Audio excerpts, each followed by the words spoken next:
దేవుని పరిశుద్ధమైన నామమున కూడించిన ప్రతి ఒక్కరికి కూడా మన ప్రభువైన రక్షకుడైన యేసుక్రీస్తుకి మీ అందరికీ వందనాలు తెలియపరుస్తున్నాను. కీర్తన గ్రంథము 127వ అధ్యాయము 1-2 వచనాలు మనం చదువుకున్నాం. కీర్తన గ్రంథము 127వ అధ్యాయము 1-2 వచనాలు చదువుకున్నాం. యెహోవా ఇల్లు కట్టించని యెడల దాని కట్టువారి ప్రయాసము వ్యర్థమే. యెహోవా పట్టణమును కాపాడని యెడల దాని కావలి కాయువారు మేలుకొని ఉండుట వ్యర్థమే. మీరు వేకువనే లేచి చాలా రాత్రి అయిన తర్వాత పండుకొనుచు కష్టార్జితమైన ఆహారము తినుచునుండుట వ్యర్థమే. తన ప్రియులు నిద్రించుచుండగా ఆయన వారికి ఇచ్చుచున్నాడు. చిన్న ప్రార్థన చేసుకున్నాం. మహాపరిశుద్ధుడా, జీవన తండ్రి, మీ పాదములకు వందనాలు. గడిచిన కాలం అంతా మీరు ఎక్కడికి మమ్మల్ని భద్రపరిచారు. ఈ దినం మరొక దినం మీ సన్నిధిలో గడుపుటకు మీ కృపా బాహుల్యత మమ్మల్ని ఆదరించి మీరు సిద్ధపరుచుకున్న విధానాన్ని బట్టి మేము స్థిస్తున్నాం. ప్రభా, ఈ రాత్రి మీ ఆత్మతోనూ మీ బలమైన అభిషేకంతోనూ నన్ను మమ్మల్ని విడిన ప్రతి బిడ్డని అభిషేకించి బలపరచునని ప్రార్థన చేస్తున్నానయ్యా. ఈ దాసుడిగా ఉన్న నన్ను అయా మీ బిడ్డల మధ్య నిలబెట్టుకున్న అనుకున్నాను. నన్ను ఏది బోధించాలో తెలియదు, ఏది బోధించాలో మీరు బయటపరచండి ప్రభా. బోధించేవాడు నేను కాదు, కానీ బోధించేవాడు నీవై ఉన్నావని నా తండ్రి సంఘం అంతా విశ్వసించినట్లుగా మీ ఎడంతల ఆత్మ అభిషేకం వెళ్ళి ఈ రాత్రి కావాల్సిన ఆత్మ నడిపింపులు నాకు దయచేయండి. వచ్చిన ప్రతి బిడ్డని దీవించండి, ఆశీర్వదించండి. చదవబడిన లేఖనంలో ఉన్న సారాంశాన్ని నాయన ప్రతి అంతరంగము నాయన నా తండ్రి అంగీకరించినట్లుగా, గ్రహించినట్లుగా, దాని ప్రకారం నడుచుకున్నట్లుగా మీ పరిశుద్ధాత్మ యొక్క సహాయం ప్రతి బిడ్డకు దయచేయండి. ఇంకెవరైనా రావాల్సి ఉంటే మీ ఆత్మ ద్వారా సిద్ధపరిచి నడిపించమని, సమస్తమైన జ్ఞానమును పిలిచని సమాధాన పాత్రను మా పైన కుమ్మరించమని పునరుద్ధానుడైన యేసుక్రీస్తు యొక్క సర్వశక్తి కలిగిన నామంలో మిక్కిలి వినయంతో అడిగి వేడుకుంటూ ప్రార్థిస్తున్నాము తండ్రి, ఆమేన్. కీర్తన గ్రంథము 127వ అధ్యాయంలో 1-2 వచనాల్లో దేవుడు మనుషుని యొక్క ప్రయాసాన్ని గురించి ఇక్కడ మాట్లాడుతున్నాడు. మనుషుని యొక్క ప్రయాసము గురించి మాట్లాడుతుంటాడు. యెహోవా ఇల్లు కట్టించకపోతే దానిని కట్టేవాడు ప్రయాస వ్యర్థము. యెహోవా పట్టణాన్ని కాపాడకపోతే దానిని కాపలా కాయేవాడు మేలుకొని ఉండుట వ్యర్థము. మీరు వేకువనే లేచి చాలా రాత్రి అయిన తర్వాత పండుకొంచు మీ కష్టార్జితమైన ఆహారాన్ని తినుచు ఉండుట కూడా వ్యర్థమే. అయితే తన ప్రియులు నిద్రించుండగా ఆయన వారికి ఇస్తారు అని దావీదు కీర్తనలో మనకి స్పష్టంగా తెలియపరచబడుతుంది. తన ప్రియులు నిద్రించుండగా వారికి ఇచ్చిన ఈ రాత్రి మన అంశము ఆయన ప్రియులు. ఆయన ప్రియులుగా ఉంటే ఎవరు ఆయన ఇస్తాడన్న మాటని ఎంతమంది భూమి మీద లేదంటే గ్రంథం లిఖించబడిన వాళ్ళు చాలామంది అడుగుకుంటున్న వాళ్ళు మనకు బాగా తెలుసు. తన ప్రయాసంలో నిరర్ధకులైపోయిన ప్రతి ఒక్క వ్యక్తి దేవుని ఆశ్రయించినప్పుడు, దేవుని ఆశ్రయం పొందిన వారు ఎవ్వరు కూడా వృత్తి చేతులతో కానీ నిరర్ధకులుగా కానీ వెనుదిరగకుండా వెళ్ళినట్లుగా బైబిల్ గ్రంథం మనం చెప్తుంది. ప్రియులుగా ఉన్న వాళ్ళకి ఉదాహరణకి మరియా క్రిస్మస్ సందేశంలోకి వెళ్ళినప్పుడు మరియా ఎంతోమంది స్త్రీలు ఉన్నప్పటికీ కూడా దేవుడు ఆమె గర్భాన్ని మాత్రమే ఎన్నుకొని ఆమెలో నుండి ఈ సర్వ లోక రక్షకుడైన యేసుక్రీస్తుని భూమి మీదకి తీసుకెళ్ళడానికి ఇష్టపడ్డాడు. దానికి గల కారణము మరియా దేవునికి బహుప్రియురాలుగా ఉంది. యేసేపు ఉన్నాడు. ఎంతోమంది ఉన్నారు యోధా గోత్రంలో నుండి వచ్చిన వారిలో, కానీ యేసేపు ద్వారానే, ఆ గోత్రం వచ్చిన యేసేపు ద్వారానే ప్రభువైన యేసుక్రీస్తుని పరిచయం చేయాలి అనేటువంటి, ఆ కుటుంబంలో పరిచయం చేయాలనే ఆలోచన దేవునికి కలిగిందంటే యేసేపు అంతరంగంలో దేవుని ఎడల ఎంత ఇష్టడుగా ఉన్నాడు, దేవునికి ఎంత ఇష్టడుగా ఉన్నాడు. యేసేపు తనకు ప్రదానం చేయబడిన స్త్రీ గర్భవతి అని తెలిసిన తర్వాత చాలా మొదలు పడుతున్నాడు. లోన దుఃఖపడుతున్నాడు, వేదన పొందుతున్నాడు. కానీ నీతిమంతుడు ఆమెను విడనాడాలని కోరుకుంటున్నాడు. కానీ అది అలా చేయటం తప్పని హృదయం గర్భిస్తున్నప్పుడు అందరూ తెలియపరచుకుంటున్నారు, రహస్యంగా విడిచిపెడదాం అనుకుంటున్నాడు. అలాంటి సందర్భాల్లో దేవుడు వెళ్ళి దూతను పంపించినప్పుడు దూత మాట్లాడతాడు. ఆ సంగతి మనం బాగా తెలుసు. మరియ గర్భం ధరించింది, పరిశుద్ధాత్మ వాళ్ళని కలిగిన కార్యమయ్య, నువ్వేం భయపడద్దు, ఆయనకి నువ్వు తండ్రిగా ఉండాలి భూమి మీద. సర్వసృష్టికర్త అయిన దేవుడికి తండ్రిగా ఉండడం అంటే అసలు ఈ యేసేపులో ఉన్న ఆ ప్రత్యేకత ఏంటన్నది బైబిల్లో ఎక్కువగా అతని గురించి రాయలేదు. కానీ అంతరంగంలో దేవుడికి అతను చూపించిన ప్రేమ, విధేయత, లేకపోతే దేవుడికి ఇష్టడిగా ఉండే విధానము ఎంత గొప్పగా ఉందో. నిద్రపోతున్న వ్యక్తితో లేపి స్వప్నంలో మాట్లాడతాడు దూత, ఎందుకు నువ్వు ఏమాత్రం భయపడగాక అని చెప్పి నిద్రపోతున్న వ్యక్తికి మాట. ఇక్కడ కూడా మనం చదువుకున్నాం, వారు ప్రియులు నిద్రించుండగా ఆయన మాటిస్తారు. ఇంకా అనేక మంది ఉన్నారు నిద్రపోతున్నప్పుడు దేవుడు మాట్లాడిన వ్యక్తులు. సమూయేలు నిద్రపోతున్నాడు. శరీర సంబంధమైన నిద్ర, రాత్రి సమయం ముందు నిద్రపోతుంటే దేవుడు వెళ్ళి సమూయేలు అని పిలుస్తున్నాడు. సమూయేలు దేవుడికి ఎంత ఇష్టడుగా ఉన్నాడు, ఎంత ఇష్టంగా ఉన్నాడు, ఎంత ప్రియుడిగా ఉన్నాడు. పాలు మర్చిన వయసు అతను. పాలు మర్చిన వయసులో సమూయేలు ఏలీ దగ్గర, యాజకుడైనటువంటి ఏలీ దగ్గర సమూయేలు ఉన్నప్పుడు దేవుడు అతన్ని ఏర్పరచుకొని అతన్ని ఈ భూమి మీద గొప్ప ప్రవక్తగా, న్యాయాధిపతిగా ఏర్పరచుకోవాలని దేవుని సంకల్పం నెరవేర్చుకోవడానికి సమూయేలు నిద్రపోతుంటే ఏలీ సమూయేలుని పిలుస్తున్నాడు. 4 సార్లు పిలుస్తాడు. 3 సార్లు ఏలీ దగ్గరికి వెళ్ళి, అయ్యా నన్ను పిలిచావుగా, నన్ను పిలిచినట్లు కారణం ఏంటని ఏలీ లేపడుతున్నాడు సమూయేలు. కానీ ఆయన 3 సార్లు చెప్తాడు, నేను కదయ్యా నేను పిలిచింది, నేను పిలవలేదు, వెళ్ళిపోతూ అని. కానీ 4వ సారి ఏమంటాడు, ఆయనకు అర్థమైంది దేవుడు సమూయేలుని పిలుస్తున్నాడు అని అర్థమైంది. ఈసారి నిన్ను కనుక ఎవరైనా పిలిస్తే నీవు చెప్పవలసిన మాట ఏంటంటే, నీ దాసుడు ఆలోచిస్తున్నాడు, మాట సెలవు ఇవ్వండి అని చెప్పాగా. వెంటనే 4వసారి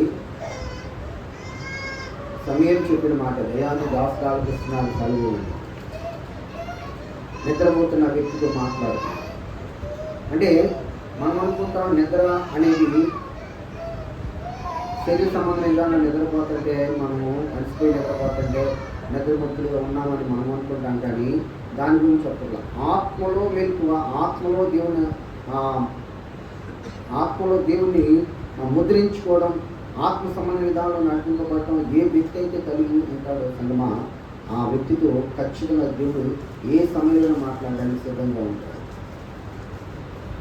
ఏ సమయంలో మాట్లాడడానికి సిద్ధంగా ఉంటాడు. అదేవిధంగా యాకోబు నిద్రపోతున్నాడు.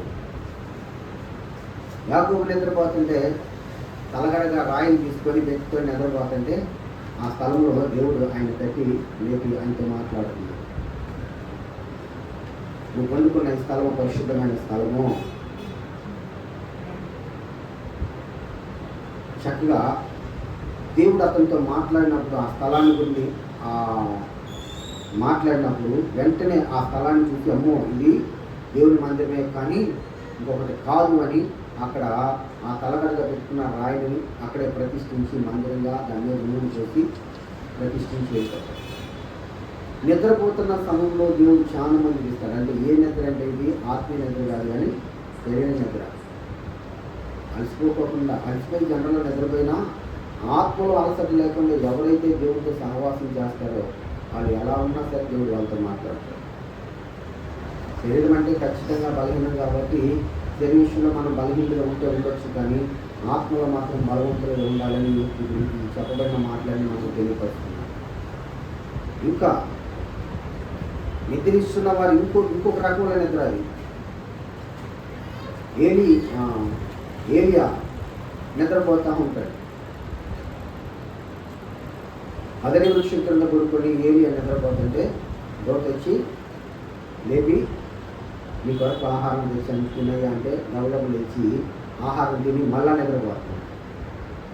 మళ్ళా నిద్రపోతుంటే మళ్ళా రెండోసారి వచ్చి మళ్ళా లేపి మళ్ళా భోజనం పెడతాడు గోట. ఈ రెండోసారి అంటాడు, నీ కొరకు చాలా ప్రయాసంతో కూడిన పనుందయ్యా, ఈ ఆహారం తిని బలం పొందుకో అని చెప్పి వెళ్ళిపోయిన తర్వాత ఆయన ఆ ఆహారం తిని 40 దినాలు పగలో రాత్రికి కావలసిన శక్తి అంతా పొందుకుంటాడని మనం చూస్తున్నాం. ఇవన్నీ శరీర సంబంధమైన నిద్ర గురించి అయితే చెప్పట్లేదు. శరీర సంబంధం నిద్ర గురించి చెప్తుంది, ఆత్మ సంబంధ నిద్ర గురించి చెప్పట్లేదు. కనుక మనం కూడా ఆత్మ సంబంధమైన దానిలో శక్తిమంతులుగాను ఉంటే కనుక ఆ వ్యక్తుల్ని దేవుడు ప్రియులుగా ఎంచుతాడు. వాళ్ళు జనరల్గా నిద్రపోతున్నా కానీ ఏదో విధంగా వాళ్ళతో మాట్లాడతారు. చెప్పారు కదా, అంత్యకాలం నుండి మనుషులందరి మీద నా ఆత్మను కుమ్మరిస్తాను,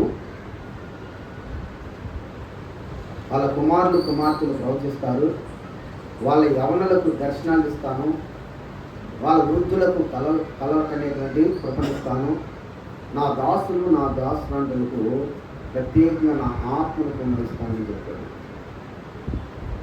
ఈ ఆత్మ ఇప్పటి కాలంలో చాలా స్పీడ్గా పనిచేస్తున్నాడు పరిశుద్ధాత్ముడు. ఎవరితో ఉంటాడు ఆయన అంటే, ఎవరైతే దేవునికి ఇష్టంగా ఉండడానికి తమను తాము ప్రతిష్ఠించుకుంటారో ఆ వారికి ఈ పరిశుద్ధాత్ముడు చక్కగా తోడుగా ఉంటాడు, ఆత్మీయంగా వారిని నడిపిస్తూ ఉంటాడు. ఇంకా చాలామంది ఉన్నారు, మనం చూసుకోవాలి. మనం చూడాలంటే నిద్రపోతున్నప్పుడు కొనుక్కునేవాళ్ళు.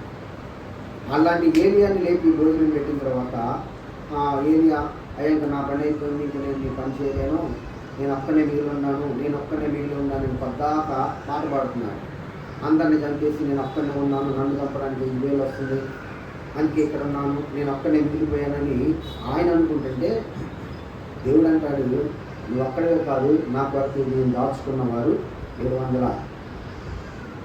7,000 మంది ప్రవక్తలు ఉన్నారయ్యా అని చెప్పి దేవుడు ఏలియా చెప్పిన తర్వాత, ఏలియాని ఇంకా భూమి మీద నుండి తీసేయాలనుకున్నప్పుడు దేవుడు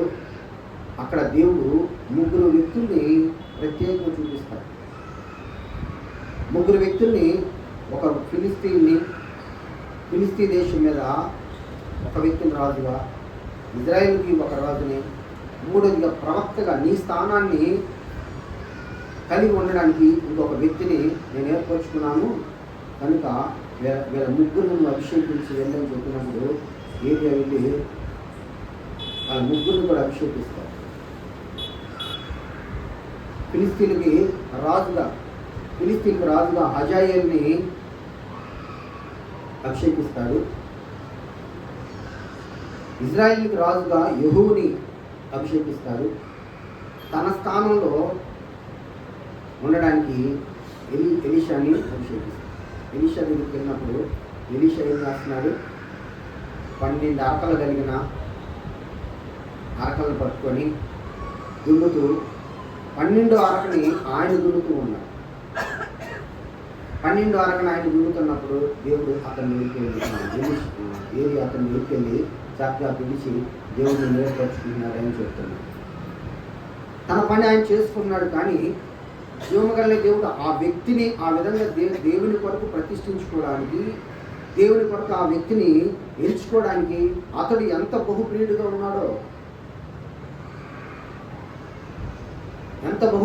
ఉన్నాడో అందుకే ఆ వ్యక్తిని దేవుడు ఏర్పరుచుకున్నాడు. ఒక రోజున దానియేలు కూడా, ఒకసారి చూద్దాం, దానియేలు 10వ అధ్యాయము, దానియేలు గ్రంథము 10వ అధ్యాయంలో 17వ వాక్యం మనం చదివితే ఆ వాక్యం గురించి దానియేలు ఏమంటున్నాడు చూద్దాం. దానియేలు గ్రంథము 10వ అధ్యాయము 17వ వాక్యం నుండి చదువుదాం. నా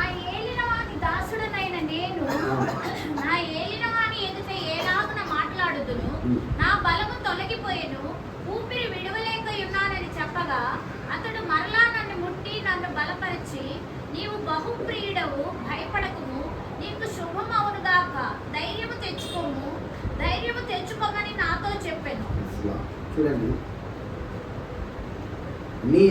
నా ఏలిన వాడు అయినా నీ దాసుడను, నా బలము తొలగిపోయింది, నా ఊపిరిని నేను విడవలేకున్నానని చెప్తున్నాడు.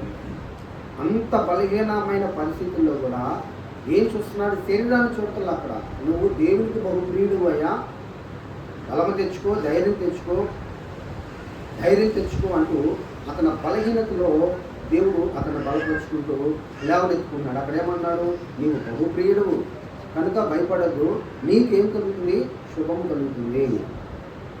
జనరల్గా మనము మన ఆత్మ సంబంధాలలో మనకున్న పరిస్థితిని అనుకూలమైన భయభక్తులతో అనుకూలమైన భక్తులు చేస్తే ఇంత ప్రియమైన బిడ్డలుగా మాత్రం ఉండకపోవచ్చు. అందుకే ఈయన ఎంతో బహుప్రియుడు అంట. నువ్వు ధైర్యం తెచ్చుకో, ధైర్యం తెచ్చుకో, ధైర్యం తెచ్చుకో, ధైర్యం తెచ్చుకో అని 1-2 సార్లు చక్కగా దోత చెప్తా ఉంది. ప్రియులుగా ఉంటే దేవుడు వాళ్ళు నిద్రపోతున్నా ఇస్తాను అనే మాటకి ఇవన్నీ నేను సాదృశ్యంగా చూపించాను.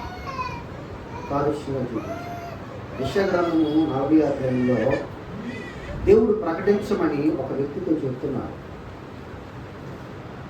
ప్రకటించమని చెప్తుంటే ఆ వ్యక్తి అడుగుతున్నాడు, నేనేం ప్రకటించాలి ప్రభువా అని తిరిగి జీవమగలిగిన దేవుడిని అడుగుతున్నాడు. మనం 40వ అధ్యాయము 6వ వాక్యం చదివితే అక్కడ మనకి కనపడుతుంది. యెషయా గ్రంథము 40వ అధ్యాయము 6వ వాక్యం మనం చదువుదాం. ఆలకించుడి, ప్రకటించుమని ఒకడు ఆజ్ఞ ఇచ్చుచున్నాడు, నేనేమి ప్రకటించునని మరి ఒకడు అడుగుచున్నాడు.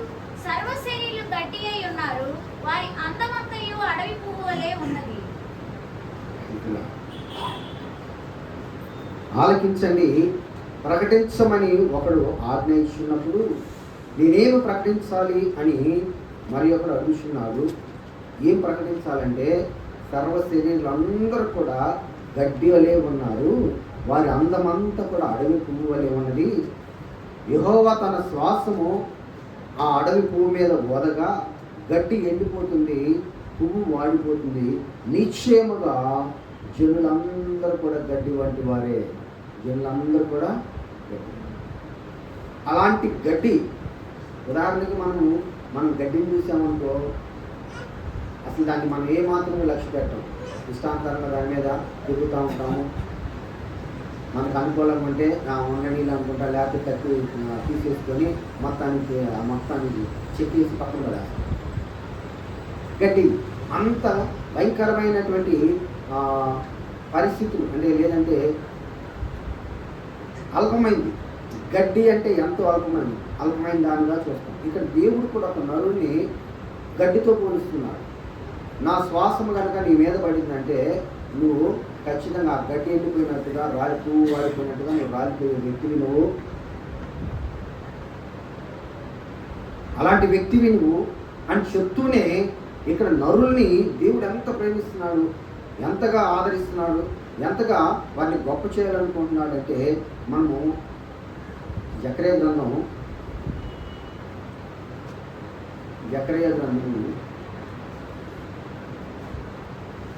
9వ అధ్యాయము 16వ వాక్యం మనం చదివితే అక్కడ జీవమగలిగిన దేవుడు తన ప్రియులకి ఇస్తున్నటువంటి ఆశీర్వాదం, తన ప్రియులకి ఇస్తున్నటువంటి కృప, తన ప్రియులకి ఇస్తున్నటువంటి ఆధిక్యత ఎంత గొప్పగా ఉందో ఇక్కడ మనం చూడగలుగుతాం.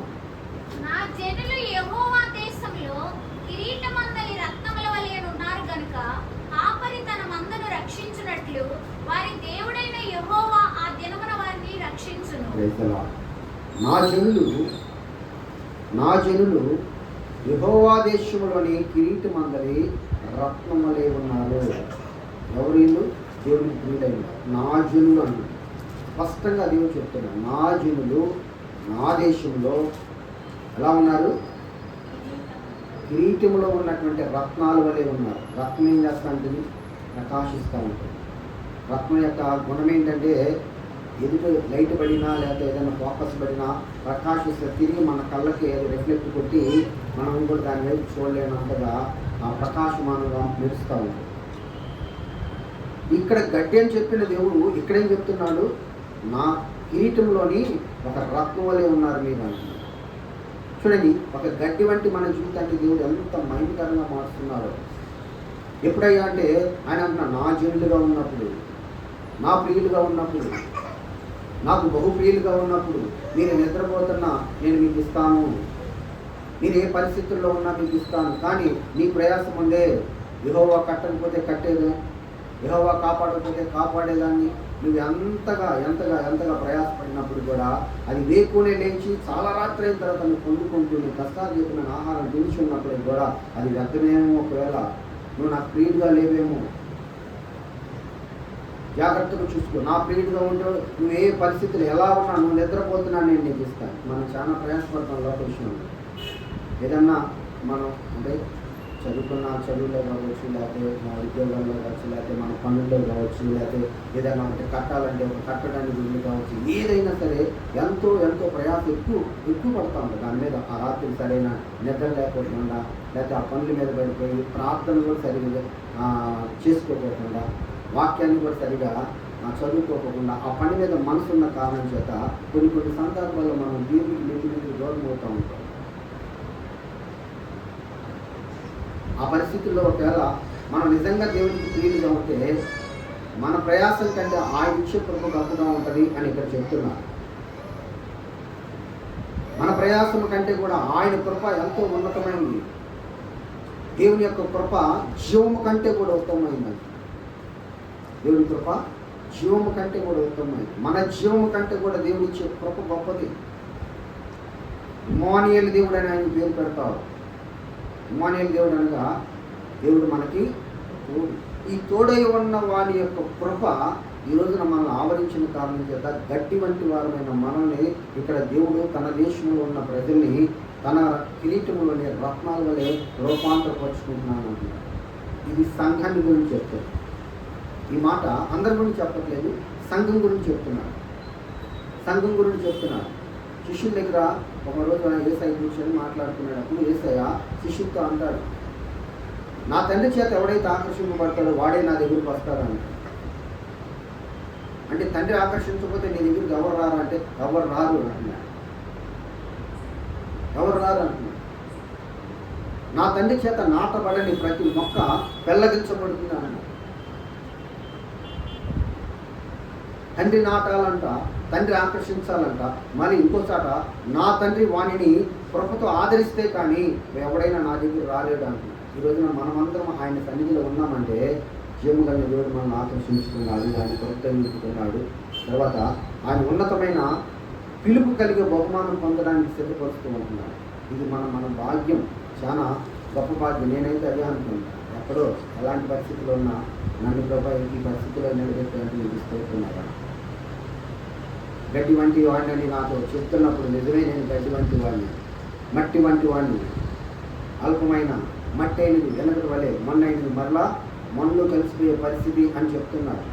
అలాంటి మనల్ని ఎక్కడ తీసుకెళ్తున్నారు దేవుడు అంటే తన మహిమలో అక్కడికి వెళ్ళాలి అంటే ముందు మనము దేవుని యొక్క ఇష్టలుగాను దేవుని యొక్క ప్రియులుగా ఉండడానికి మనం సిద్ధపరచుకోవాలి. అందుకే ఇక్కడ దేవుడు అంటారు, మనం ఎఫెసీ పత్రిక 2వ అధ్యాయము 20వ వాక్యంలో మనం చదివినప్పుడు అక్కడ సంఘాన్ని గురించి కూడా చెప్తూ, సంఘానికి ఉండవలసిన లక్షణాన్ని చెప్తూ, సంఘంతో ఆయన మాట్లాడుతున్న మాట ఇక్కడ మనకి క్లియర్గా కనపడుతూ ఉంది. క్రీస్తు యేసు ముఖ్యమైన మూలరాయి అయి ఉండగా అపోస్తలులను ప్రవక్తలు వేసిన పునాది మీద మీరు కట్టబడి ఉన్నారు. ప్రతి కట్టడం కూడా ఆయనలో చక్కగా అమర్చబడి ప్రభువునందు పరిశుద్ధమైన దేవాలయమగుటకు వృద్ధి పొందుచు ఉన్నది. ఆయనలో మీరు కూడా ఆత్మమూలముగా దేవుడికి నివాస స్థలం అయినటకు మీరు కట్టబడుచున్నారు. ప్రియులకి దేవుడు చెప్పే మాట, తనకి ఇష్టలుగా ఉన్న ఇప్పుడు ఇందాక మనం ప్రియులు అని చెప్పుకున్న వాళ్ళందరినీ, అలాగ ప్రియులుగా ఎంచుకున్న వారందరినీ దేవుడు తన పని కొరకు నియమించుకున్నారు. గర్భం లేని పరిస్థితుల్లో కన్నీళ్లతో దేవుని సన్నిధిలో మొరపెట్టుకున్న అన్నాకి దేవుడు గర్భం ఇచ్చిన తర్వాత ఆ బిడ్డని తన కొరకు ఆమె ప్రతిష్ఠించుకున్నట్లుగా ఆమెను ప్రేరేపించినప్పుడు ఆమె ఖచ్చితంగా దేవుడు ఆ బిడ్డని అప్పగించినప్పుడు ఆ బిడ్డని దేవుడు ఒక ఉన్నతమైన మహిమకరమైనటువంటి ఆ వ్యక్తిగా తన కొరకు నియమించుకున్నాడు.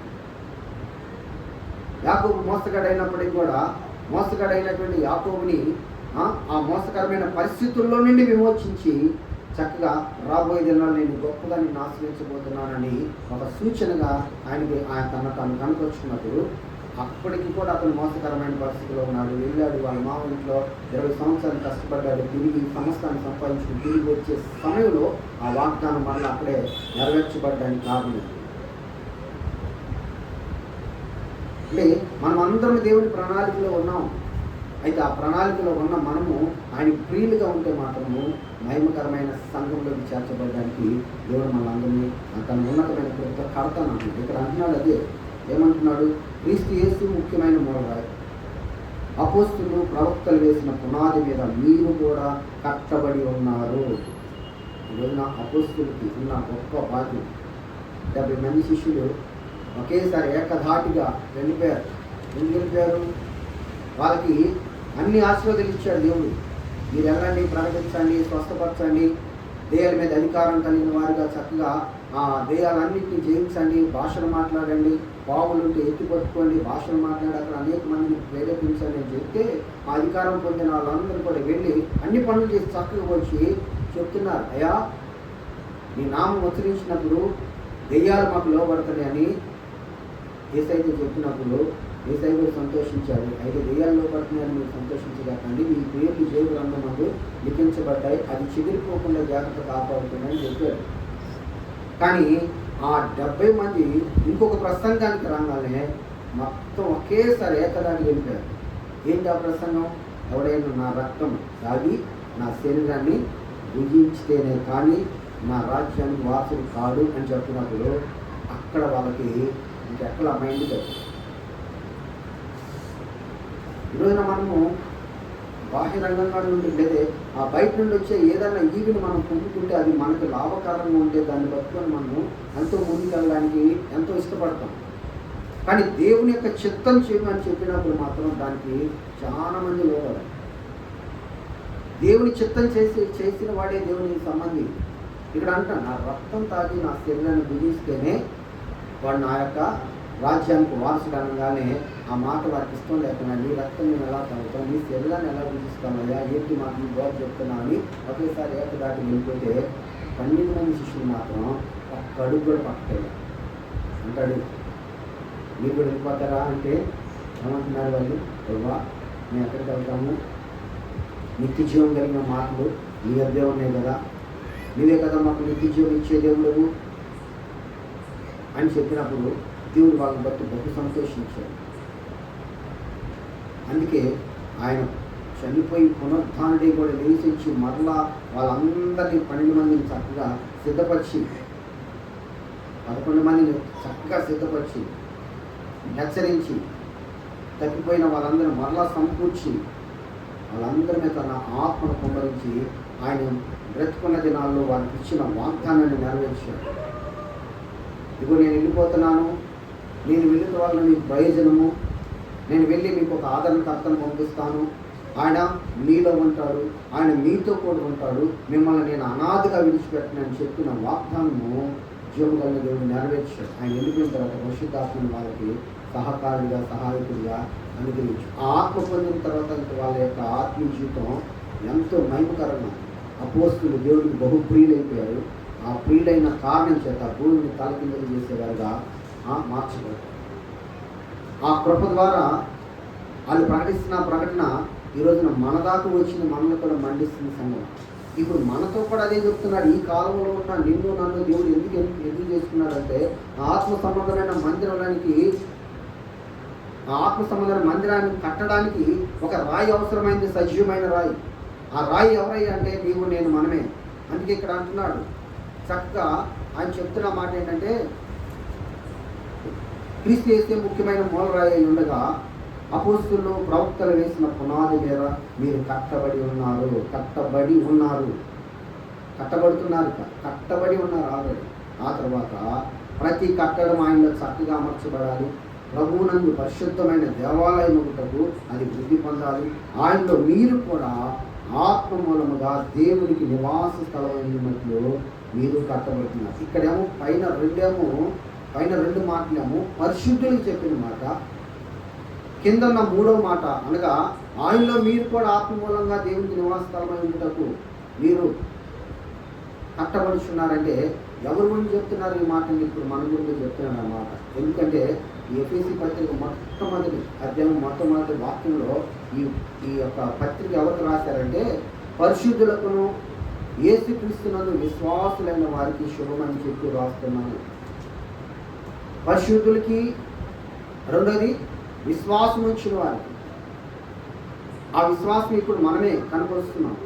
కనుక విశ్వసించిన మనము జీవమగల దేవుని యొక్క మందిరముగా కట్టబడడానికి సజీవమైన రాళ్ళుగా దేవుడు మనం మార్చుకుంటున్నాడు. ఆ మలచబడిన ఆ రాయిగా ఉన్న మనము జీవమగల దేవుని యొక్క చిత్తాన్ని ఎరిగిన బిడ్డలుగా ఉంటే, మనం ఆయన ప్రియులుగా ఉంటే, మనం తన మహిమ రాజ్యంలో తన కిరీటంలో ఒక రత్నం వల్లే మార్చుకుంటాను అంటున్నాడు. ఇది కూడా వాగ్దానం. అందుకని మీరు బహుప్రియులుగా ఉండండి. మీరు నిద్రపోయినా నేను మీకు ఇస్తానయ్యా, నిద్రించున్నా ఇస్తాను. అరకజనుకుంటున్న వ్యక్తిని తీసుకొచ్చి గొప్ప మంచి దైవజనుడిగా దేవుడు చేయలే. అరకజనుకుంటున్నాడు, తన పొలంలో తాను పని చేసుకుంటున్నాడు. కానీ ఆత్మలో దేవుడు అంటే ఎంతో భయమైంది, ఎంతో భయం, ఎంతో భక్తి. అలాంటి వ్యక్తిని దేవుడు ఆకాశంలో పరిశీలించి చూస్తున్నాడు. నా ఎడలో భయభక్తులు కలిగి ఉన్నారు ఎవరో అని దేవుడు అంట ఆకాశం నుండి పరిశీలించి చూస్తున్నాడు. ఈరోజున ఆయన పరిశీలించి చూస్తున్నప్పుడు మన అంతరంగాలన్నీ క్లియర్గా ఆయన కనబడతాయి. మనం టీవీ చూసినట్టుగా ఆయన మన హృదయాన్ని క్లియర్గా చూడగలిగిన దేవుడు. కనుకనే ఇక్కడ స్పష్టంగా చెప్తున్నాడు, ఆయనలో మీరు కూడా ఆత్మ మూలంగా దేవునికి నివాస స్థలం ఉండటం కట్టబడి. ఆత్మ మూలంగా, ఆత్మ లేకుండా మనం కట్టబడి.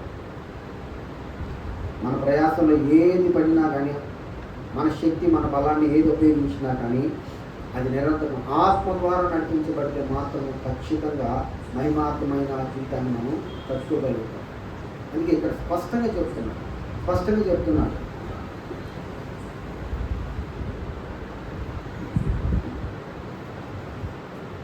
ఒకసాట దానియేలు గ్రంథంలో మాట చూపిస్తాను.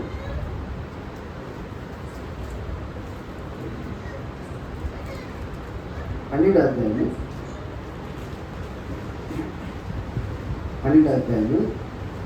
2వ వాక్యానికి 5 లైన్లను మనం చదివితే అక్కడ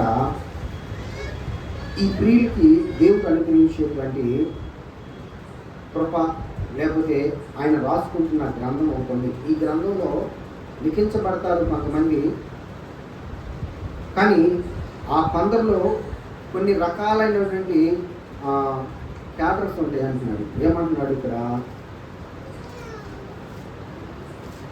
ఫస్ట్ చదివితే, ఆ కాలం ముందు నీ జనులు పక్షమున నిలిచినట్టు మహా అధిపతి మిఖాయిలు వస్తాడు. అప్పుడు నీ జనులు రాజ్యంగా కూడిన కాలం మొదలుకొని ఈ కాలం వరకు ఎన్నటికీ కలిగినంత ఆపద కలుగుతుంది. అయితే నీ జనులలో గ్రంథమందు దాఖలైన వారెవరో వారు మాత్రమే తప్పించుకుంటారు. ఇక్కడ ఒక ఉగ్రత గురించి చెప్తూ ఆ ఉగ్రత వచ్చినప్పుడు కలిగేటువంటి భయంకరమైన పరిస్థితుల గురించి తెలియపరుస్తూనే ఇక్కడ అంటున్నాడు నీ జనులలో గ్రంథమునందు దాఖలైన వారెవరో వారు మాత్రమే తప్పించుకుంటారు. వారి గురించి ఏమంటున్నాడంటే, మరియు తప్పించుకున్న వారి గురించి అంటాడు, సమాధులను నిద్రించున్న అనేకులు మేలుకుంటారు. చూడండి, ప్రియులుగా ఉంటే సమాధిలో ఉన్నా కానీ ఆయన లేపి తన మహిమరాజ్యాన్ని తీసుకెళ్తాడు ఖచ్చితంగా. అంతే కదా. రెండోసారి ఆయన వచ్చినప్పుడు నిద్రిస్తున్న వారందరి యొక్క సమాధులు తెరవబడతాయి ఖచ్చితంగా. అందులో ఉన్న పరిశుద్ధులందరూ కూడా ఆయనతో పాటు ఎత్తబడతారు. దాని గురించి ప్రవచనాత్మకంగా చెప్తూ అంటాడు, ఇగో సమాధులలో నిద్రించే అనేకులు మేల్కొంటారు. అయితే ఇక్కడ ఆ మేల్కొన్న వారికి పొందుకునేటువంటి పరిస్థితులు ఇక్కడ ఉన్నాయి. చూద్దాం. కొందరేమో నిత్య జీవము అనుభవించడానికి, కొందరేమో నిందల పాలు అనడానికి, నిశ్చయముగా తేలిలగుటకును మేల్కొంటారు. కొందరేమో నిత్య జీవం అనుభవించడానికంట, మరికొందరేమో నిందల పాలవుటానికంట, మరికొందరు నిత్యంగా హేయులవుటకు మేలుకొంటారు అంట. అంటే లేపబడటం ఖచ్చితమే, కానీ లేపబడిన తర్వాత మనం నిద్రించిన ఆ సమాధిలో నిద్రిస్తున్నా సరే, మరణం పొందిన వారికి ఉన్నా సరే లేపబడటం ఖచ్చితం తథ్యమే. కానీ ఆ తర్వాత పొందబోయే పరిస్థితులు ఎలా ఉన్నాయి? ఒకరేమో నిత్య జీవం కొరకు లేపబడిన వాళ్ళైతే, ఇంకొకళ్ళేమో నిందల పాలవడానికి లేపబడతారంట. మూడో బ్యాచ్ అంట హేయులగుటకు లేపబడుతున్నారు. మనం ప్రియులుగా లేకపోతే ఫస్ట్ వదిలేసి రెండింటిలో ఎక్కడ ఉంటాము మనం. అదే ఆయనకి మనం ప్రియులుగా ఉంటే ఫస్ట్ బ్యాచ్లోనే ఉంటాం. నిత్య జీవం పొందడానికి, నిత్య జీవం అనుభవించడానికి, నిత్య జీవంలో ఉన్న ఆ జీవం కలిగిన శక్తిని పొందుకోవడానికి దేవుడు మనం ఏర్పరచుకున్నాడు. ఎవరో ఉన్నాయి? గడ్డి వంటి వారు మనల్ని, గడ్డి వంటి వారమైన మనల్ని వెళ్ళి ప్రకటించగా, నేనేం ప్రకటించను ప్రభు అంటే, ఇదిగో మనుషులందరూ గడ్డి వల్ల ఉన్నారు, గడ్డి ఎండిపోతుంది, దాని పువ్వు కూడా రాలిపోతుంది. దేవుడు తన శ్వాస ఆ గడ్డి మీద వేసినప్పుడు ఇలాగా ఎండిపోయి వాడిపోతుంది. ఈ జనులు మరి అలాంటి వాళ్ళే అని చెప్పు అని ప్రకటించమంటే, ఆ వ్యక్తి ప్రకటించిన తర్వాత సిద్ధపడిన వారు, అంటే ఉదాహరణకి నినివే పట్టణాన్ని యోనా వెళ్ళి ప్రకటించినప్పుడు నినివే పట్టణం ఎలా సిద్ధపడ్డారో అలా సిద్ధపడి ఉంటే కనుక నిత్య జీవానికి వార్తలు ఇవ్వడానికి అవకాశం ఉంటుంది. సిద్ధపాటు అనేది చాలా ఇంపార్టెంట్. అంటే మనం అనుకుంటాం సండే కదా తక్కువ మందిరానికి ఆదివారం వచ్చాము వెళ్ళాము అని మనం అనుకున్నాం, కానీ వాక్యం అలా చెప్పట్లేస్తాను. లేపబడటంలో అందరూ లేపబడతారు, కానీ ఒక దినం ఉంది, ఆ దినాల్లో వేరుపరచబడతారు. యేసుక్రీస్తు ఉపమానం చెప్తూ ఒకరోజు చెప్తున్నాడు శిష్యులతో. 13వ అధ్యాయము మత్తయి సువార్త 47వ వాక్యం చదువుదాం. మత్తయి సువార్త మరియు పరలోక రాజ్యము సముద్రంలో వేయబడి నానా విధములైన చేపలను పట్టిన వలను పోలి ఉన్నది. అది నిండినప్పుడు దానిని దరికి లాగి కూర్చుండి మంచి వాటిని గంపలలో చేర్చి చెడ్డ వాటిని బయట పారవేస్తారు. అలాగే యుగ సమాప్తి యందు జరుగును. దేవదూతలు వచ్చి నీతిమంతులలో నుండి దుష్టులను వేరుపరచి వీరిని అగ్నిగుండంలో పడవేయుదురు. అక్కడ ఏడుపును పండ్లు కొరుకుటయును ఉండును. ఏంటి ఉపమానం చెప్తున్నా? ఎలాంటి ఉపమానం అంటే, చేపలు పట్టే జాలరులు కదా, వాళ్ళకు అర్థమయ్యే భాషలో, వాళ్ళకు అర్థమయ్యే విధానంలో చెప్తున్నారు. అయ్యా, ఒక జాలరైన వాడు చేపలు పట్టినప్పుడు, దాని నిండా చేపలు పడినప్పుడు బయటికి లాగుతాడు. బయటికి లాగినప్పుడు కూర్చొని ఏం చేస్తాడు? గ్రేట్ చేస్తాడు. మంచి వాటన్నిటిని తన గంపలు వేసుకుంటాడు, చెడ్డ వాటన్నిటిని బయటపడేస్తాడు. అప్పుడు అక్కడికి దోతలు వచ్చి ఏం చేస్తారంట? వాటిని తీసుకెళ్ళి వెలుపల పడేస్తారు. దోతలు వచ్చి వాటిని ఏం చేస్తారు? కాల్ చేస్తారు. ఇది ఎవరి గురించి చెప్తున్నారు? చేపల గురించి చెప్పట్లేదు, మనుషుల గురించి చెప్తున్నారు. యుగ సమాప్తిలో జరిగి అదే ఇక్కడ ఇందాక మనం దానియేలు గ్రంథంలో మనం చదువుకోవాలి. లేపబడటం మాత్రం అందరు లేపబడతారేమో, కానీ నిత్య జీవం పొందడానికి మాత్రం కొందరు ఉంటారు. నిందలు పాలవడానికి, హేయులు అవ్వడానికి కొందరు ఉంటారు. ఆ గ్రేడ్ చేసినప్పుడు వేరుపరచబడిన స్థితిలో నిత్య జీవం పొందేవాళ్ళు, వాళ్ళ బ్యాచ్లో మనం కూడా చేర్చబడాలని దేవుడు ఈ ఆత్మ సంబంధమైన మందిరంలో ఉండడానికి మనల్ని కట్టుకుంటున్నాడు. ఆ ఆత్మ సంబంధమైన మందిరంగా ఉండాలని కట్టుకుంటున్నారు. ఆ అధ్యాయం ప్రత్యేకంగా ఇద్దరికే రాశాడు పౌలు గారు. ఒకటి పరిశుద్ధులు కంట, రెండోది విశ్వాసులకు రాశాడు. ఎవరా విశ్వాసులు అంటే అప్పటికి లేని, అది ఆ గ్రంథం రాసే టైంకి లేని, ఆ తర్వాత వచ్చిన మనము, మన తర్వాత ముందున్న వాళ్ళు కావచ్చు, వెనకున్న వాళ్ళు కావచ్చు, ఎవరైనా కావచ్చు, దాన్ని విశ్వసించి దాన్ని వెంబడించే వారి వరకు రాశారు.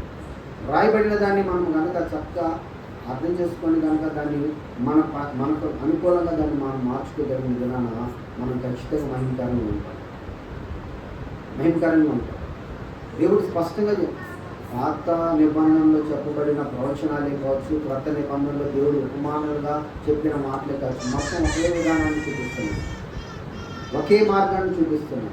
ఈ రోజున మనం బహు ప్రియులుగా దేవుడికి ఉండకపోతే కనుక ఖచ్చితంగా దేవుడు మనల్ని వేరుపరుస్తాడంట. కానీ వేరుపరిచిన దినాన, ఇంతమంది సంఘంలో ఉన్న మనము వేరుపరిచిన దినాన ఈ 3 బ్యాచ్ల్లో ఏ బ్యాచ్లో ఉంటామో మనకు తెలియదు. కాబట్టి నీ ప్రయాసంలో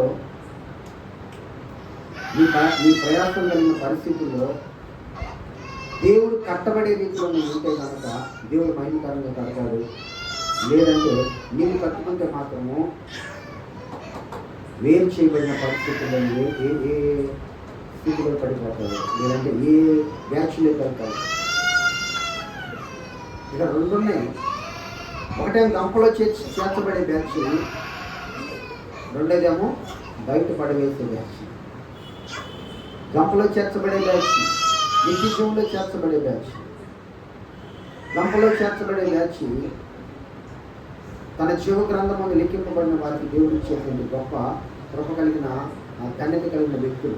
దాన్ని ప్రకటన గ్రంథంలో కూడా 20వ అధ్యాయం మనం చూసినప్పుడు, నువ్వు ఎక్కడున్నా దేవుడు నిన్ను లేపుతాడంటున్నాడు. నువ్వు మరణం పొందినా సరే లేపుతాడంటున్నాడు. ఇక్కడ 20వ అధ్యాయము మనం చూస్తే 11వ వాక్యం ఒకసారి చూద్దాం. సముద్రము తనలో ఉన్న మృతులను అప్పగించెను, మరణమును పాతాళ లోకమును వాటి వశమునున్న మృతులను అప్పగించెను. వారిలో ప్రతివాడు తన క్రియల చొప్పున తీర్పు పొందెను. మరణము పాతాళ లోకములో ఉన్న వాటి వశమునున్న మృతులను అప్పగిస్తుంది. వారిలో ప్రతివాడు కూడా తన క్రియల చొప్పున తీర్పు పొందుతాడు. తర్వాత మరణమును మృతుల లోకాన్ని అగ్నిగుండంలో పడవేయబడుతుంది.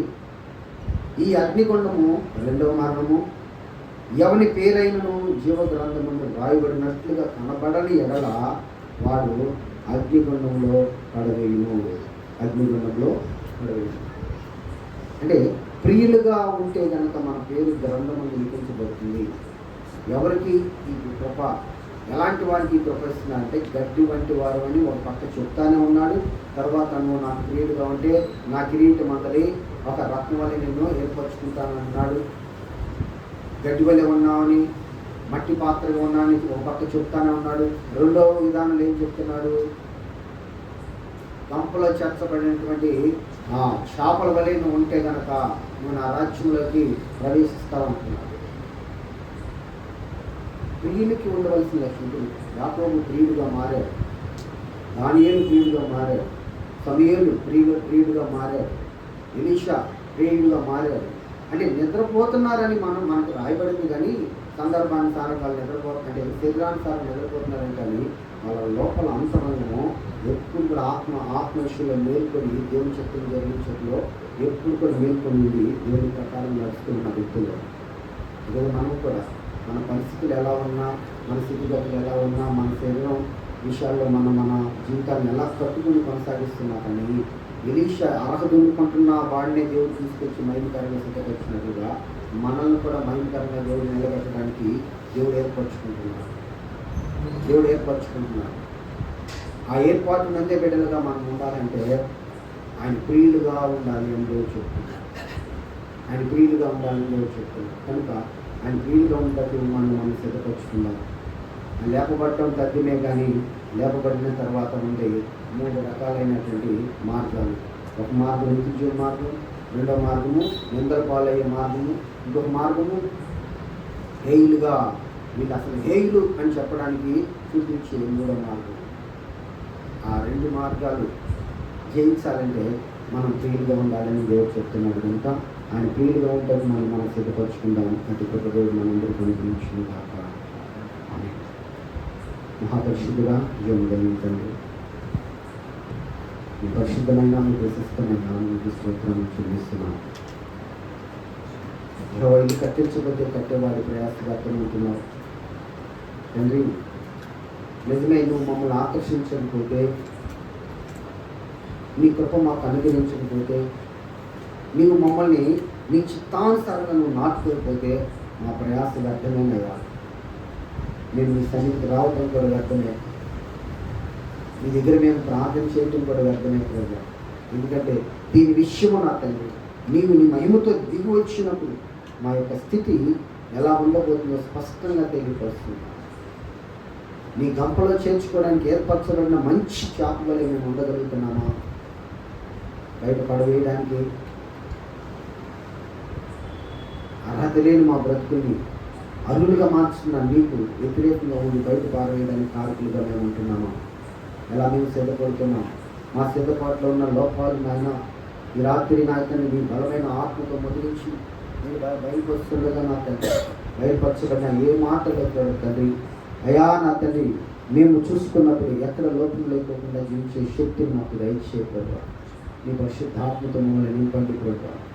బహుప్రియులుగా ఉంటే నాయన నువ్వు నిద్రిస్తున్నావు అనిపిస్తానున్నావు. అయా నిన్ను చూసినప్పుడు నీ మహిమను చూసినప్పుడు పడిపోయాడు నాయన, దానివేలు బలహీనైపోయాను, శక్తి అంతా పోయింది అంటున్నప్పుడు నువ్వు బహుప్రియుడు కనుక ఏ మాత్రం భయపడగాక నువ్వు శక్తి పొందుకోని నాయన దోత మాట్లాడుతాను తిరిగి శక్తి పొందుకున్నవాడే లేచి మహిమార్థమైనటువంటి నాయన పరిచయం జరిగించాడు. ఆకాశ జ్యోతుల వలె ప్రకాశింపజేసేటువంటి మార్గాన్ని నేర్చుకుని ప్రభావ నాయన మహిమకరమైనటువంటి నీ ఉన్నతమైన కార్యాలు జరిగించాడు. ఈరోజున మేము కూడా ప్రభావ అనేక మందిని నీ వైపు తిప్పేటువంటి బుద్ధిమంతులుగా రూపాంతరపరచబడ్డకు మమ్మల్ని అభిషేకించండి. ఇక్కడ ఏ మాటగా నిలబడి కాకుండా మా బ్రతుకులో కట్టబడినట్లుగా ఫలించబడినట్లుగా మీ ఆత్మ సహాయం అందించి పరిశుద్ధపరచున్నాను. సంఘాన్ని దీవించండి, ఆశ్రయించండి, వదిలించండి. సంఘ సరిహద్దు విషయాలు పరచండి. సంఘంలో ఉన్న ప్రతి బిడ్డ యొక్క కుటుంబాన్ని మీ ఉన్నతమైన కొట్టులో ముద్రించండి. ఎక్కడైనా బలహీనతలు ఉంటే బలహీనతలు మీరు కొట్టివేయండి ప్రభావ. నా అయా మా బలహీనతలో మీ కృప మాకు సరిపోతుంది ప్రభావ. ఎందుకంటే నీ కృప మా జీవము కంటే కూడా ఉత్తమముగా ఉన్నది ప్రభావ. మా నేను కృపను పొందిన బిడ్డలుగా రూపాంతరపరచబడినట్లుగా హెచ్చరిస్తున్నా. గట్టి వంటిని మమ్మల్ని నీ మహిమ కలిగిన పాత్రలుగా అతని పాత్రలుగా ఏర్పరచుకుంటున్నారు కనుక నీ కృప మాకు చాలు తండ్రి. నీ కృపాక్షేమంతో మమ్మల్ని నింపి నడిపింపచేయండి. పునరుద్ధానుడైన నా దేవుడు యేసుక్రీస్తు నామములో వీటి వినయంతో అడిగి పెట్టుకుంటూ ప్రార్థిస్తున్నాను తండ్రి. ఆమేన్.